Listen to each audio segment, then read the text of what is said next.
Hi, I'm Sarah. I'm 32 years old and have always been known for my organized and practical nature. As a financial analyst at a well-known firm, I take pride in my precision. My friends often joke about how I have spreadsheets for everything, even for grocery shopping. But I believe staying in control keeps life manageable. Let me tell you how I met my husband, David. We crossed paths at a corporate networking event. I wasn't planning to attend, but my best friend convinced me at the last minute. The venue was buzzing with chatter and clinking glasses. I remember standing near the appetizers, scanning the crowd when I noticed him. A tall, confident man with an easy smile. "Hi, I'm David. Mind if I join you?"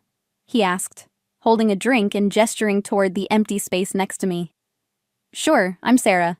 Nice to meet you," I replied with a polite smile. We talked for hours, realizing how much we had in common.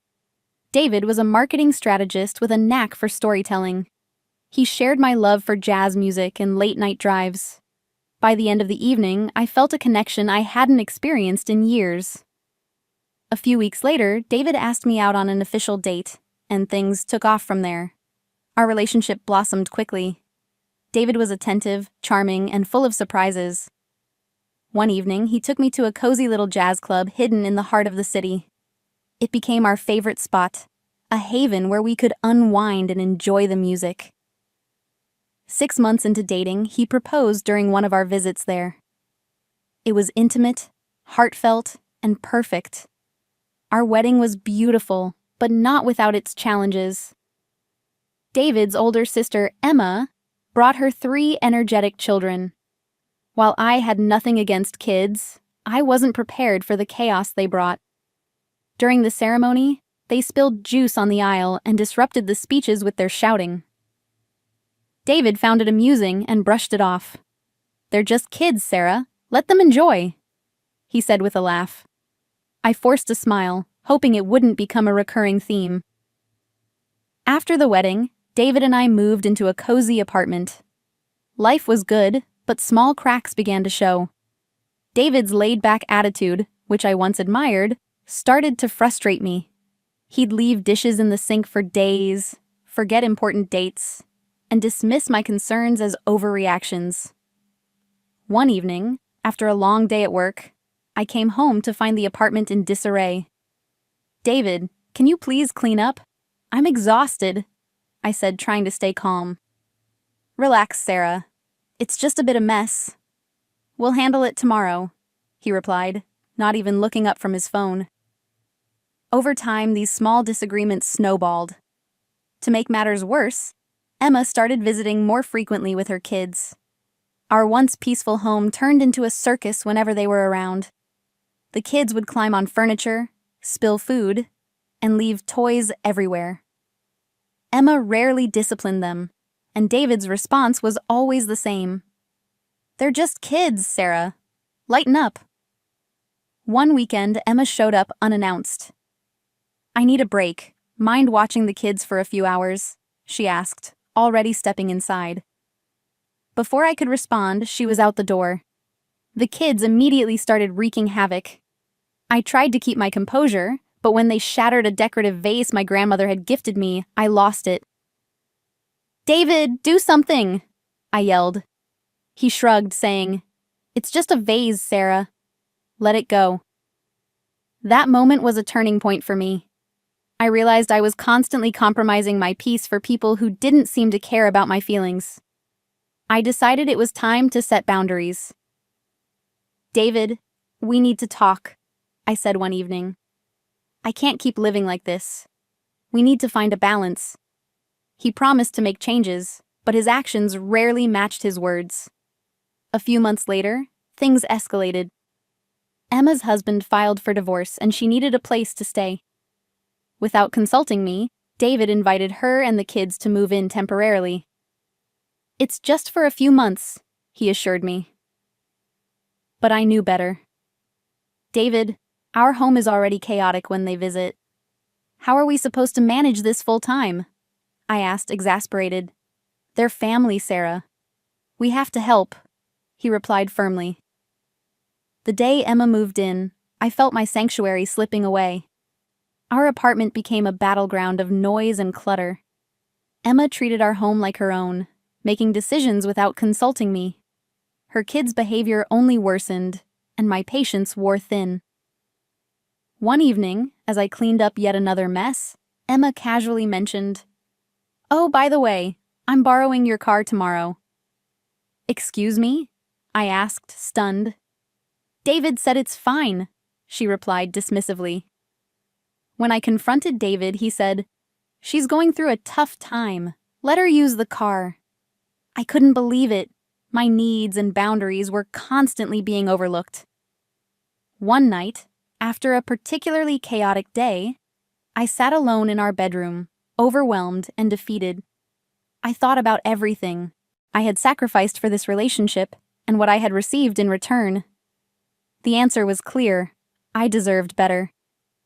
The next morning, I made a decision. While David and Emma were out, I packed my essentials and left. I moved in with my best friend Lisa, who welcomed me with open arms. "You're doing the right thing, Sarah. You need to take care of yourself," she said, offering me a cup of tea.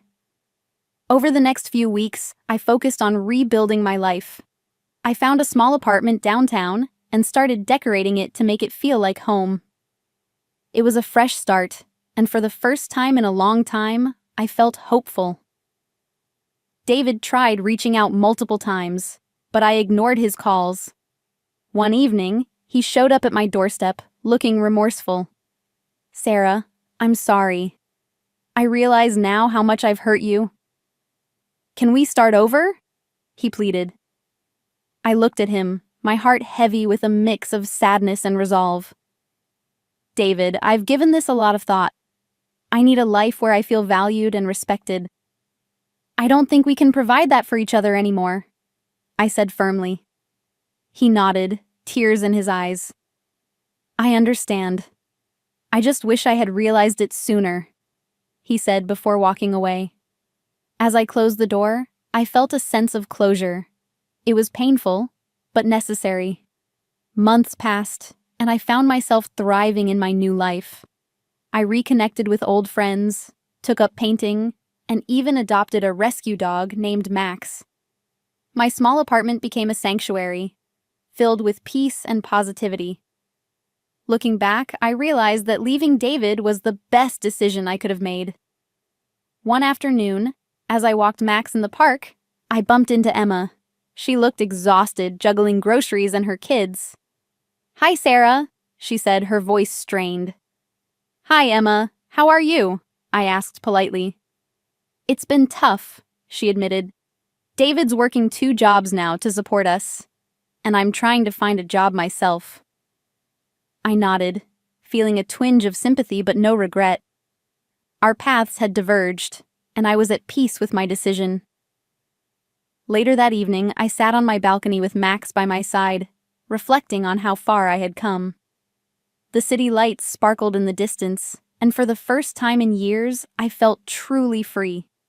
I wasn't just surviving, I was living, and I knew, deep down, that the best was yet to come. In the months that followed, I set new goals for myself. I took a photography class, something I'd always wanted to try. The process of capturing moments and turning them into art was therapeutic. I also joined a book club, where I met a group of like-minded people who quickly became friends. One of my favorite moments during this time was participating in a local art fair. I displayed some of my photographs and was surprised by the positive feedback I received. A couple even bought a print, which felt like a huge accomplishment. This is just the beginning, I told myself. Through these experiences, I learned the value of investing in myself. I realized that my worth wasn't tied to anyone else's validation. By focusing on my passions and surrounding myself with supportive people, I built a life that felt authentic and fulfilling. One evening, Lisa and I were catching up over dinner. "You know, Sarah, I've never seen you this happy. You're glowing," she said, raising her glass in a toast. "Here's to new beginnings." I smiled, clinking my glass with hers. "To new beginnings," I echoed, feeling a deep sense of gratitude. It had been a long journey, but I finally felt at home in my own skin. And for the first time in a long time, I was excited about the future.